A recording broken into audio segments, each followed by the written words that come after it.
Telangana joint action committee పిలుపు మేరకు ఈరోజు సంగారెడ్డి జిల్లా కేంద్రంలోని అమరవీరుల స్తూపం వద్ద సమావేశం నిర్వహించి గత కాంగ్రెస్ ప్రభుత్వం గతంలో ఎన్నికల మేనిఫెస్టోలో పేర్కొన్న విధంగా తెలంగాణ ఉద్యమకారులకు 250 ఇంటి స్థలాన్ని ఇస్తామని హామీ ఇవ్వడం జరిగింది.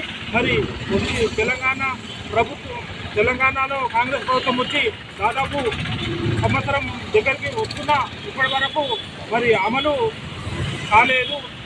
తెలంగాణ ఉద్యమకారులకు ఇచ్చిన హామీని అమలు చేయలేదు. దాన్ని అమలు చేయాలని మేము డిమాండ్ చేస్తూ రానున్న జూన్ 2 వరకు తెలంగాణ ఉద్యమకారులకు ఏదైతే ఇచ్చిన హామీ మేరకు 250 గజాలు ఇంటి స్థలాన్ని, అదేవిధంగా దాంట్లోనే ఇందిరమ్మ ఇల్లు కూడా నిర్మించి ఇస్తే తెలంగాణ ఉద్యమకారులకు ఒక సముచిత గుర్తింపు ఇచ్చినట్టు అవుతుందని మేము భావిస్తూ తెలంగాణ ఉద్యమకారుల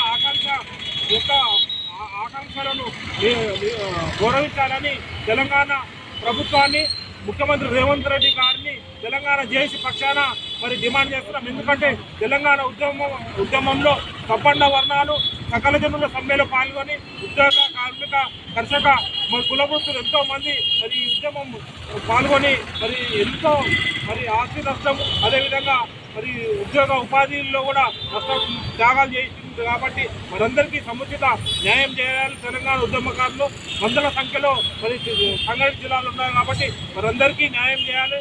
దీన్ని తప్పకుండా కోదండరాం సార్ గారు సీనియర్ తెలంగాణ ఉద్యమకారునిగా మిగతా జిల్లాలలో నుంచి డిమాండ్ కూడా వస్తున్న తరుణంలో తప్పకుండా రాష్ట్ర ప్రభుత్వం మీద ఒత్తిడి తెచ్చి తెలంగాణ ఉద్యమకారులకు ఏదైతే గతంలో ఇచ్చిన హామీ మేరకు 250 గజాల ఇంటి స్థలాన్ని, అదేవిధంగా ఇందిరమ్మ ఇల్లును కూడా మంజూరు చేసే విధంగా తగిన చర్యలు తీసుకోవాలని తెలంగాణ ఉద్యమకారుల పక్షాన JAC Telangana joint action committee Sangareddy పక్షాన తెలంగాణ రాష్ట్ర ప్రభుత్వాన్ని డిమాండ్ చేస్తూ ఉన్నాం.